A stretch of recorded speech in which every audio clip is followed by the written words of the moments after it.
Hi there, welcome to this pre-season catch-up where we chat through football, focusing of course on Celtic and catch up with the guys live in the camp in Wales. Joe Donnelly of the Celtic View is with me. A good start against Sheffield Wednesday, Joe.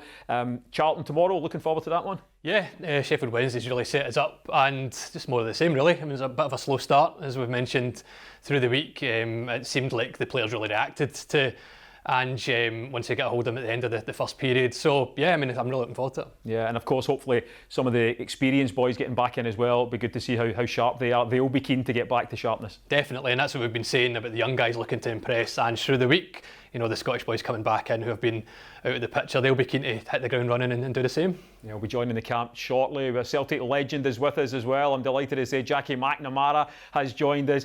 Jackie, I know you're based in England just now. Can I just ask you, has it been pretty tortuous over the last couple of days? And how do you think it's going to be over the next few days? Are you managing to handle all this talk about England? Yeah, just seems like a long way to Sunday, to be honest. But it's been pretty hectic. You imagine the celebrations down here that they've won it already. So I just hope for a good game on Sunday. Away from England, let's not talk about them. In terms of the Euros, any particular players or teams stood out for you? To be honest, I think the Italians have been brilliant right from the off. I was really surprised. You know, I thought France and Belgium would have been the favourites at the start, but Italy surprised me. You know, not out and out names, household names, but a real team, a real good team. You know, good structure about them, good energy, and they've been great to watch so far. We'll come back and speak to Jackie shortly about Celtic, of course, ahead of the new season. Let's not waste any time though and get straight down to the pre-season camp in Wales, in Newport, where Paul Cuddihy is there, and he's been joined by Greg Taylor. Thanks, Jerry. Yes, I don't know what the weather's like in Glasgow, but we've certainly got the sun here in South Wales, and as you can see, I'm joined by Greg Taylor, fresh from a morning training session in the heat, and it was a pretty hot morning. Yeah, it was nice weather down here today, and it was a good session, so looking forward to the game tomorrow. I was speaking to Callum yesterday. Obviously you were with him to Scotland, so it's your first week in pre-season. How have you found it? No, it's been good. It's been good to get back. We managed to get the 10 or 11 days off after the camp, which I think was needed, just to, even for myself, didn't play as much at the Euros, but just to recharge the batteries, recharge your mind, and get ready to go again. So no, it's been good. It's quite a nice wee setup, the stadium Dragon Park where we're training and obviously playing the first two games. Yeah, exactly. The pitch is really good, and the facility, as you say, the gym opens onto the pitch, which is quite nice as well. So no, it's been good. And I'm guessing, obviously, that, training is with the purpose of getting fit for the season, but you'll be dying to get back out and either play against Charlton or obviously Bristol City next week. Exactly. It's been a while since our last game, certainly for myself. So no, you miss that competitive edge, and maybe pre-season is not the same as the Champions League qualifier or the league, but even still, it's good to get the minutes in the legs so you're ready for these games when they come. Now, I remember interviewing you during the lockdown, and you were the king of the 5Ks with the first team. Do you reckon you'd still hold that crown if they had the challenge again? I don't know if I'd still hold it. It took me a while to get to the time, so I don't want to practice them again. I don't even want to know the answer to that question, to be honest. I couldn't deal with another lockdown, so no, it's not for me. Just quit while you're ahead.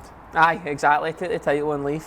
Because I noticed actually, not so much today in the training, but the other day you had a watch, and it was like, depending on I suppose what you're doing, you're maybe checking your own times in terms of your running. Is that? It's just, I think quite a few of the boys use the Apple Watch now, and that was just what it was. It was just to check my heart rate when you're at different parts of the session, and it gives you a good gauge if you're blown up at any point. But it's good, I suppose, as well, because obviously we've got the kind of social science guys and the fitness guys there that are just they're checking the fitness, but you obviously want to keep an eye on it yourself. Yeah, exactly. We've got good staff here, and they give us the right information and after the sessions. But that's nice to be able to check it when you're through a session, and if you need to push it a wee bit harder or if you need to come off it slightly. And we've obviously got Charlton tomorrow. We had a good result with the young guys against Sheffield Wednesday during the week. But just another test and a chance for you, as you said, just to get some game time. Yeah, exactly. A lot of the international boys have been back for a week or two now, so it's probably the first chance for some minutes for the most of them. So it'll be good for everyone to get back out there, and the young boys were a credit to themselves on Wednesday. They put in a good performance after a tough start, so it's been successful thus far. Now, we heard Jerry just talking there with Jackie McNamara, and obviously you know Jackie very well. He's very important to your career. And it's probably an obvious question, but is it really good for you to have someone like Jackie, who was a great Celtic player over many years, just to even as a sounding board for advice at various times? Yeah, exactly. Jackie's a really good mentor for myself. One, because he's been at Celtic, he understands the pressures that come with this club, but equally he was a fullback, which suits myself. So, no, it's a good one to lean on for advice, certainly in football terms. Yeah, because it probably, and again, you'll be able to tell us this, until you come to Celtic, you don't maybe really appreciate the pressures that come with it. And as you say, when you have somebody of his stature who did it over many years, you can just, as things arise, you can say, what do I do here, or how did you cope with that? Yeah, exactly. It's pressure like no other, I would say. It's whereas a draw is a disaster when you're at Celtic, and understandably so. So, no, Jackie understands that. He captained the club for a long time as well, so it's definitely a good one to lean on. I suppose you're now, I wouldn't say you're one of the veterans, but you're well established now, and settling into life at Celtic, and I'm guessing still loving it as much as ever. No, exactly. I'm probably one of the ones that are not older as such, but certainly more talkative, etc. So no, it's nice to feel that way, and it makes you feel more comfortable, of course, and it's then on your self to help the younger ones coming through a wee bit more. We heard Jackie maybe just talking about the Euros, and obviously the final on Sunday, and in between the training here, the two semi-finals and then the final, a chance for the boys just to watch some football.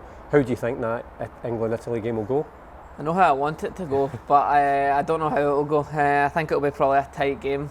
Both sides have had a very good tournament, and I don't know, it's a tough one to call when it comes to it. I think England have got the home advantage, which will go in their favour, but I'd say personally, I think Italy are probably the stronger side, so I think it's down to how it goes in the day. Because obviously Scotland, that was obviously the highlight for the national team, that draw at Wembley, Yeah. and you'd have been wanting to be out there, but it would have been great watching your teammates and how well they did. Yeah, exactly. The boys were a credit to themselves throughout the whole tournament, in my opinion, but especially that game. No one more than Cal, who had a fantastic night that night, as long with the rest of the players. But it was a really good night for the boys, and it was just unfortunate we couldn't build on it.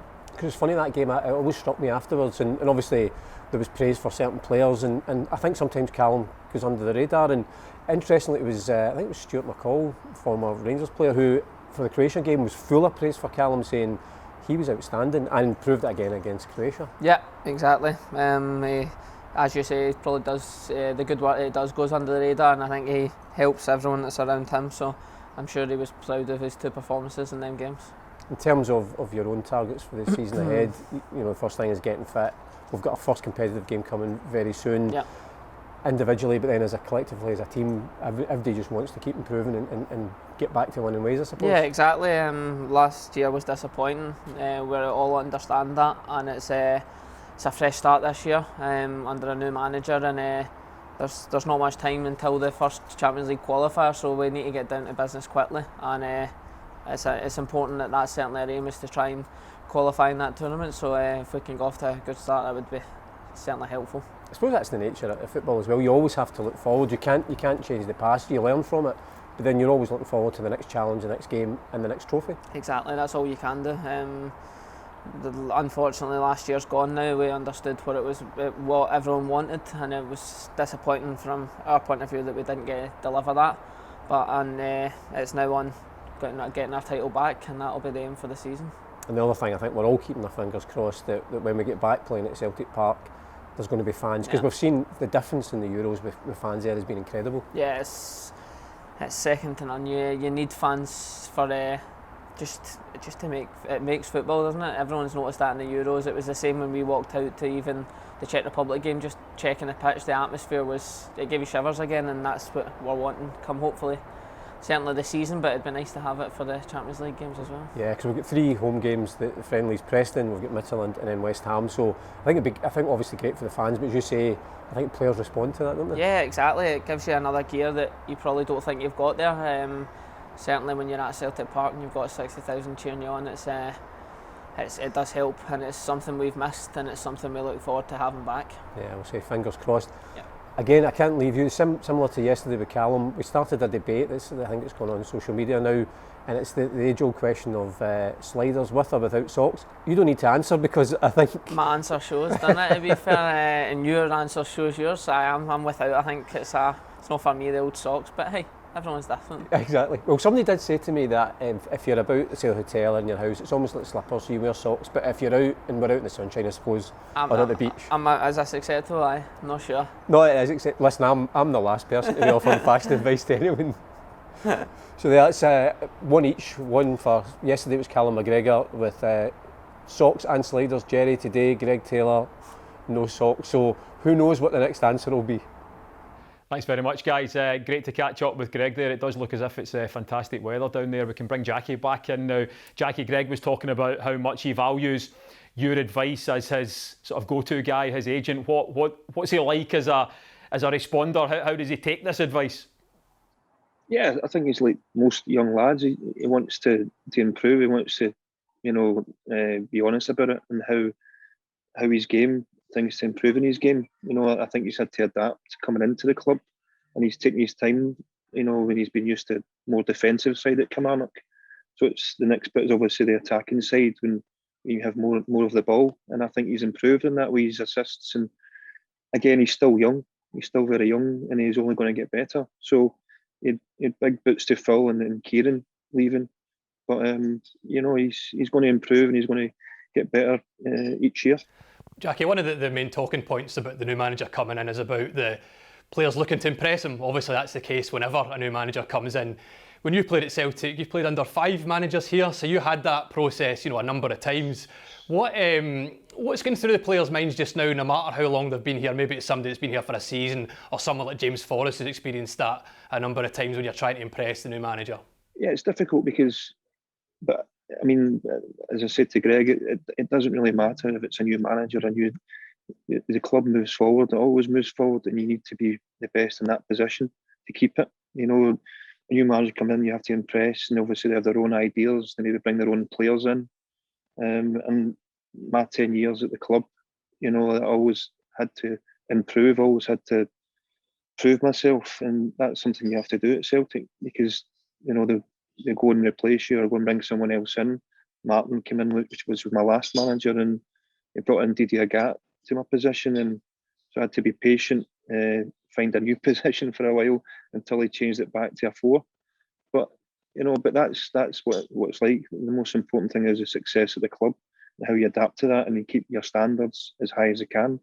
As Greg said, when you don't win and everything else, it's a crisis. And last year was a lot of disappointment, with the results and the way the season went. But this year it's a new fresh start for a lot of the players, and we'll see how they adapt to that. I've no doubt you've obviously seen a bit of Ange Postecoglou. Maybe you've seen him talking in some of our interviews. Maybe you've seen him out on the training pitches as well. What have you made of how he comes across? He certainly has got a stature about him which you need as a Celtic manager. Yeah, I think he's been impressive so far. I watched the stuff there with coaching and his methods there, and he looks like he's got good energy about him. And I think it's important, obviously, as I said, the players will see it, maybe ones that are in the periphery, that as a fresh start. And he'll want to get his team established as soon as he can, for the games coming up, which are massively important for the start of the season. It can set up the whole season, if we can get a good start and get into the Champions League. We spoke to Tom Boyd in the programme yesterday, Jackie. He made the comparison between Wim Jansen coming in '97 and Ange Postecoglou coming in now, just in terms of perhaps not a household name in Scottish football, and with a point to prove coming in. Do you see that comparison yourself?